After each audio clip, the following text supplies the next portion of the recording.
चाचा को पूछताछ के लिए हिरासत में लिया गया।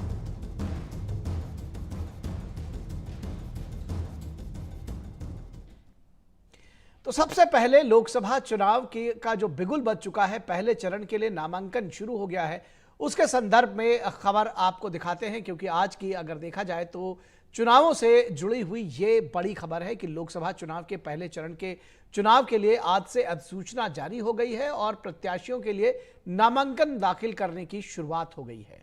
तो आज से लेकर के 27 मार्च तक पर्चे भरे जा सकेंगे। ये एक तरह से देखा जाए तो चुनावों की शुरुआत आज से हो गई है। आज के दिन के साथ ही नामांकन शुरू हो गया है। लोकसभा चुनाव के पहले चरण के चुनाव के लिए आज अधिसूचना जारी हो गई है। आज से प्रत्याशी नामांकन भर सकेंगे, 27 मार्च तक भर सकेंगे पर्चा।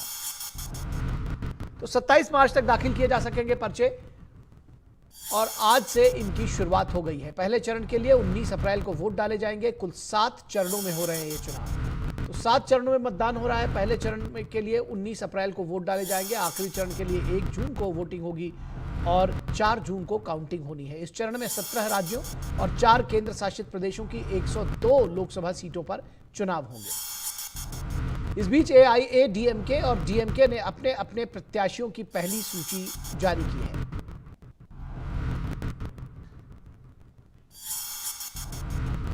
AIADMK ने 16 जबकि DMK ने 21 उम्मीदवारों की अपनी पहली सूची जारी की है। DMK ने अपना चुनावी घोषणा पत्र जारी किया है। इसमें राज्यपाल कार्यालय पर निशाना साधा गया है। तो सीधे सीधे राज्यपाल के साथ जो कन्फ्रंटेशन था वो घोषणा पत्र में भी उसका जिक्र किया गया है। घोषणा पत्र के मुताबिक राज्यपाल को शक्ति प्रदान करने वाले अनुच्छेद 361 को निरस्त किया जाएगा। और DMK का घोषणा पत्र कहता है कि नीट पर रोक लगाई जाएगी और राष्ट्रीय शिक्षा नीति यानी NEP को वापस लिया जाएगा। इसी के साथ राज्य में CAA और UCC लागू नहीं किया जाएगा और टोल गेट हटा दिए जाएंगे।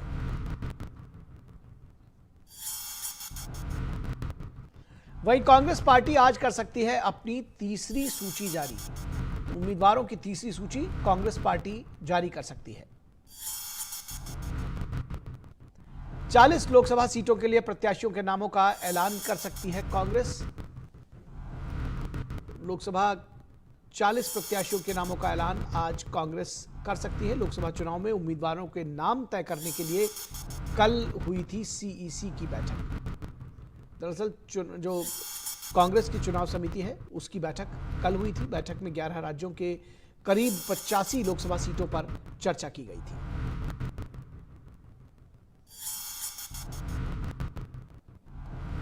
कांग्रेस और RLP के बीच गठबंधन की संभावनाओं पर बैठक में आज हो सकता है फैसला। ये राजस्थान से जुड़ी हुई खबर है। कांग्रेस और RLP के बीच में गठबंधन की संभावनाओं पर बैठक में फैसला हो सकता है। तो तमिलनाडु में PMK और BJP के बीच गठबंधन ने राज्य की सियासत को दिलचस्प बना दिया है। तो आप देख सकते हैं कि इस तरह से AIADMK और DMK वहां पर उसने अपनी सीटों का ऐलान किया है और PMK के साथ BJP का गठबंधन हुआ है। BJP के केंद्रीय चुनाव समिति की अगली बैठक शुक्रवार को संभावित है। और इस पूरी खबर पर बातचीत करने के लिए हमारे साथ हमारे संवाददाता ऋषि कुमार जुड़े हुए हैं। ऋषि, पहले चरण के नामांकन की शुरुआत यानी कि एक तरह से देखा जाए तो जो हम बार बार कह रहे हैं कि चुनावों का बिगुल बज गया, तो आज से सही मानों में चुनावों का बिगुल बजा हुआ दिखाई दे रहा है। किस तरह से ये नामांकन में, क्योंकि जो मॉडल कोड ऑफ कंडक्ट और बहुत सारी जो चीजें हैं वो फोर्स में तो अधिसूचना के साथ ही गई थी, लेकिन आज से उनका प्रभावी रूप देखने को मिल सकता है। बिल्कुल निखिल, जिस तरीके से हमने देखा कि चुनावों की घोषणा के साथ ही जो मॉडल कोड ऑफ कंडक्ट है वो लागू हो गया, तो वहीं आज से जो दूसरा चरण है, जबकि चुनावों की असली शुरुआत तभी से मानी जाती है जब नोटिफिकेशन आ जाता है। अलग अलग चरणों में अलग अलग नोटिफिकेशन की डेट्स हैं। पहले चरण के लिए आज से नोटिफिकेशन की जो प्रक्रिया शुरू हुई है, इसके माध्यम से हमने देखा है कि देश भर में प्रत्याशियों ने, अलग अलग दलों के प्रत्याशी, निर्दलीय उम्मीदवारों ने अपने अपने नामांकन दाखिल करने की प्रक्रिया शुरू कर दी है और बहुत सारे लोगों ने नामांकन दाखिल कर भी दिया है।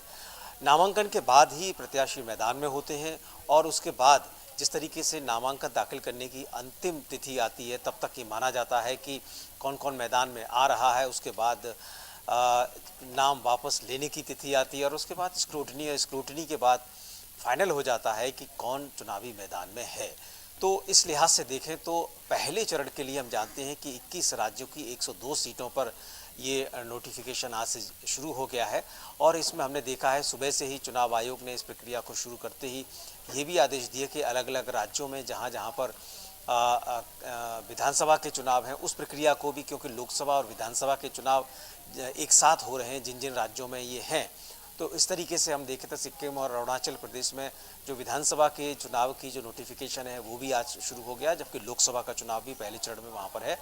तो ये जो पूरी की पूरी कवायद है, इसमें जो चुनावी संग्राम है वो आज से शुरू हो जाता है। हम देखते हैं अलग अलग तरीके से अलग अलग प्रकार से जो प्रत्याशी हैं वो नॉमिनेशन दाखिल करने के लिए जाते हैं और इसमें कई बार हमने देखा है कि एक शक्ति प्रदर्शन भी करते हुए वो नजर आते हैं। तो इस मामले में चुनाव आयोग के सख्त निर्देश हैं कि जो उन्हें गाइडलाइन सौंपी गई हैं, जितने लोग जा सकते हैं, जितनी गाड़ियां अलाउड हैं, उन्हीं को ही वहां पर वो लेके जाएंगे।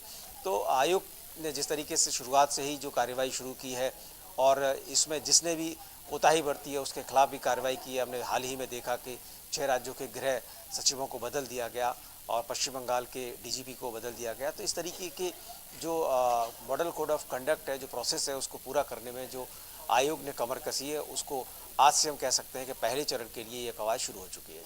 जी, निश्चित तौर पर। तो आज के बाद से जिसको कहते हैं कि सभी की निगाहें, और जिस तरह से उम्मीदवारों की सूची जारी की जा रही है उसमें भी तेजी आई है और इन सब पर निगाहें जो है वो चुनाव आयोग की रहेंगी।